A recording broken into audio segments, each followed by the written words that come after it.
Hi everyone, it's Justine here from House of Mahalo. Good to see you all.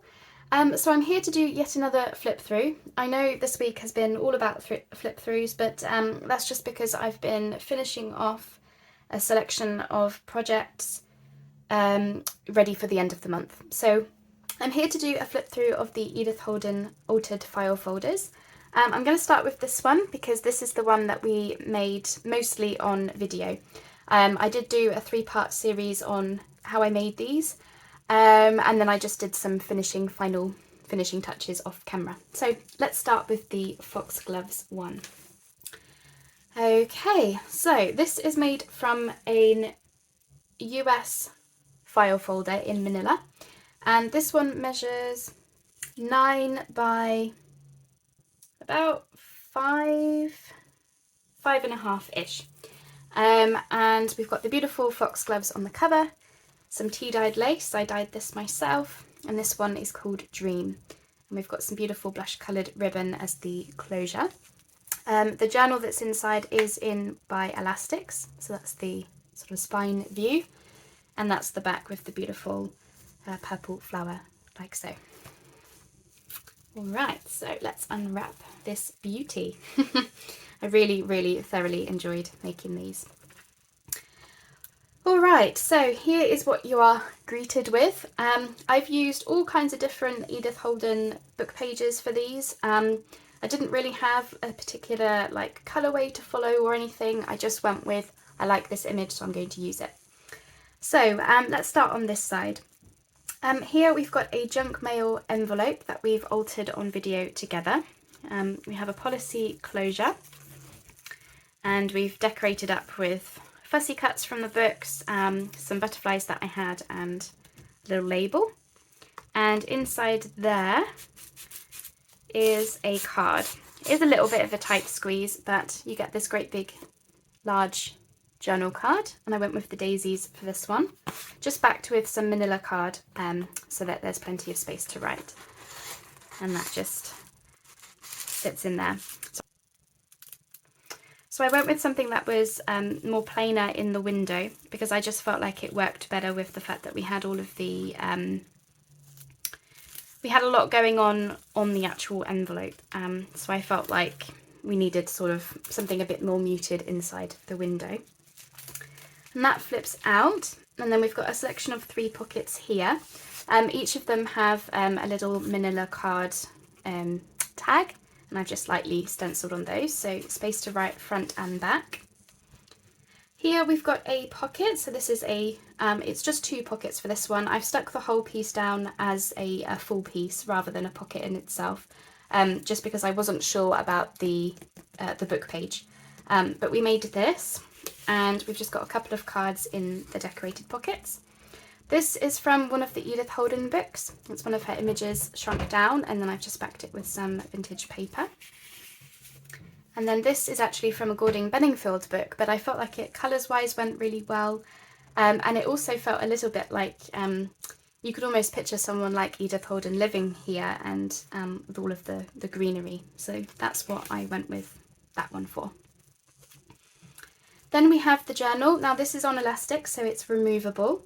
It's made from the Edith Holden book pages and lined with some vintage paper. And then it's just 10 sides, or 40 sides, sorry, 10 pages of tea-dyed paper. Okay, and there's the elastics. The papers are stitched in. It's a 3-hole pamphlet stitch, but you can remove the journal nice and easily with the elastic binding. And that's the back with just added the fussy cuts for that yellow theme. And here we're met with even more colour and excitement. So we've got an altered CD sleeve pocket here, which is open at the top for this journal card with the blossoms on, again backed with manila card.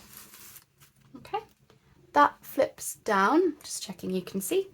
We've got an envelope here made from the book pages, which just flips up, and then inside there, because there wasn't a huge amount of space, we've just got this card which I realise I need to stencil on, but that's that one, just for a little bit of writing space. And then hooked inside the pocket, because the envelope itself is a pocket, we've got some vintage tea cards. These are from the Trees in Britain series. So I went with the sycamore, and this one is larch. So there you go. I thought they went with all of the greens and botanicals, but you could always replace that with something else. We've got a paper bag pocket here, and inside the front pocket we've got a selection of tags. This one is from Sass and Bell with the beautiful blue, plain on the back for writing, and then we've got these two little cards which I thought went with the Edith Holden, just plain on the back for a few little notes. And then in the paper bag part we've got this, which is this is some writing paper from a country diary set. I think it goes that way. This was from I think Marks and Spencer's did the series, but it's this really beautiful like parchment type paper, really smooth and nice. So I thought that would be nice for writing on. And we've also got a tag to match the front. This is the foxglove image sewn around and backed with the manila card. And I just liked that you've got the pinks hanging out there. Okay, and then opening up to this side, we've got a junk mail envelope here, which is altered to have a pocket on the side. This has got this image in. And this one, I made these a while ago, but I did make them on video following a tutorial. Let me just, it's a little bit tight there, but it does go in. And then we've got some vintage bus tickets just in the little tuck space here. But again, you could always replace them with something else. Here we've got a fussy cut pocket. This is the honeysuckle image from the books, and then I've just decorated it up with a label and a butterfly in the top, just so that when you took the tag out, there was something in the back. And we have this Edith Holden tag, which I made a while ago. Again, I made these on video as well. And I forget that this folder actually has two extra pockets. So there's the one in the back there with this image on. Again, just backed with the manila. It just slides in there, and there's a tab on the top for easy access. And which means that there is another one, which I completely forgot about, which is in the back here. And this one has the dragonfly image, like so. They're quite long journal cards, so I need more room on my desk to get to them. And that is everything, I believe. I've shown you everything? I think so. And that's just the back without the lace, the ribbon. So that is that one. We're calling this Foxgloves / Dream. That will be what it will be listed as in my Etsy, is one of those, probably foxglove. Okay, so I'll tie that bow up a little bit better later. Because let's move on to the second one. And this is using some images from the original Edith Holden book, The Country Diary, but also her Nature Notes book, which is what's featured on the cover. So we've got the moon daisies and the pink and white clover, and this one is called Be Still. Same with the elastics, and here we have the dog rose on the back.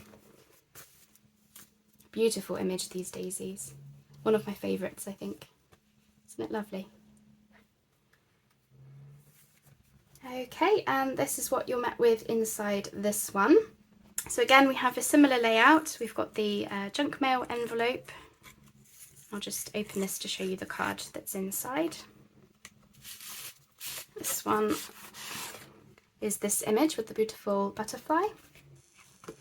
Again, the window is the more muted side of the card so that it doesn't detract from the images on the actual envelope.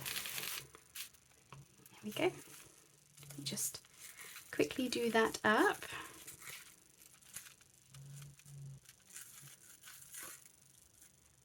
Okay, and again this hooks off, and still the same 3 pockets. These ones have the Sass and Bell tags in. So we've got 2 pink ones and 2 yellow ones, plain on the back for writing. And this one's different, where this one we have a fold out envelope pocket. So we've got tied it up with a bow. We've got the strawberry images on the front, and I've just added the word there so you know what it is. In the front is this tiny little pocket just there. So I've got some butterfly tea cards in this one. These are, one is a British butterfly, which is the marbled white, and this one is the tree nymph, Danaide, which comes from Southeast Asia. I tried to get all British butterflies, but I didn't have enough of them. And that flips out to reveal a poem from the books. It's a poem by C. Kingsley. And in there I've got this extra journal card. Again, this is a Gordon Benningfield image backed onto vintage paper. And again, I just sort of thought it went really well with all the green. And yeah, you could just kind of imagine someone like Edith, you know, living somewhere like that, I suppose, in the country, you know. So that just closes up and ties shut with the bow. And that whole bit is a pocket as well for this tag with the butterflies. Again, I made these on video a while back, and in the back we've got the Violets poem, most of it anyway. This one doesn't have the pockets in the back because there wasn't enough space. Here is the notebook for this one, again removable with the elastics. So we've got the Nature Notes picture and a fussy cut, and then just the same 10 sides of tea-dyed paper, like so, and that's the back. Here we have another CD envelope, and this one has this card inside with the beautiful butterfly. That at the top says, "Through the long summer day." Again, we flip down to have another envelope with the same card as before. And inside that one, we've got these 2 bits of paper, which you can use for writing on or maybe using some collaging or what have you. So those just tuck in there. Okay. Here we've got another Gordon Benningfield image. Again, I just kind of liked the mixing of the two, I suppose. And this just went really, really well with the themes. So we have that in the paper bag pocket. And same as before, we've got a tag, that's this one, it's all sewn around, and then we've got the same note paper as before as well. For some reason I keep wanting to think that the paper bag is like a flip out, but it's not, it is glued onto the page. Okay, and then in the back there again we have another junk mail envelope with a side tuck, and that's the card for that one. And again, we've got the vintage tickets in the tuck space, just like so. Here we have another fussy cut image. This is from the Nature Notes book. Again, it's honeysuckle, and I've added the butterfly, and I didn't want to cover any of this up. And I went with 2 handmade tags for this one. They are plain, but they're really nice handmade paper. I haven't handmade them, I've bought them, but somebody has handmade them. And I just felt like they were plain enough to let the picture, the fussy cut picture and the picture behind, you know, do the decoration, I suppose, because they kind of blend into the background a little bit is what I was going for with that one. And that is that one as well. So that is both of them. They are now officially ready to go in my shop. As always, if you are interested in either of these, then just let me know. I'm happy for people to reserve them before they go in my shop. Just send me an email or message me. My contact details are below. Thanks ever so much for joining me in making the foxglove one. We did make that one mostly on video together. I'll just say goodbye whilst I'm faffing with the bow. I have really enjoyed making these. I feel like it was a big learning curve. I feel like I did learn a lot. So I will be doing a video at the end of the month, which is almost like a roundup of the projects. And I will also be talking a little bit about what I've learned through the process and what I might do differently next time. Because although I'm happy with how they turned out, very happy, I do think I have learned a lot in terms of what I would do, you know, a little bit differently next time, just to make the process a bit easier or more streamlined is the most part. But really, I'm happy with how they turned out. So I hope you like them. Thanks ever so much for joining me for this video and for the making of. And as always, I'll catch you on the next video. I promise next week we will be back to normal with normal crafty videos. It's just this week I had a lot of projects that wanted finishing off. so we can get started with some new stuff next month, and I'll be working with my new schedule, which again I'll talk to you about at the end of the month so you know what's happening. As always then, I will see you in the next video. Bye bye for now.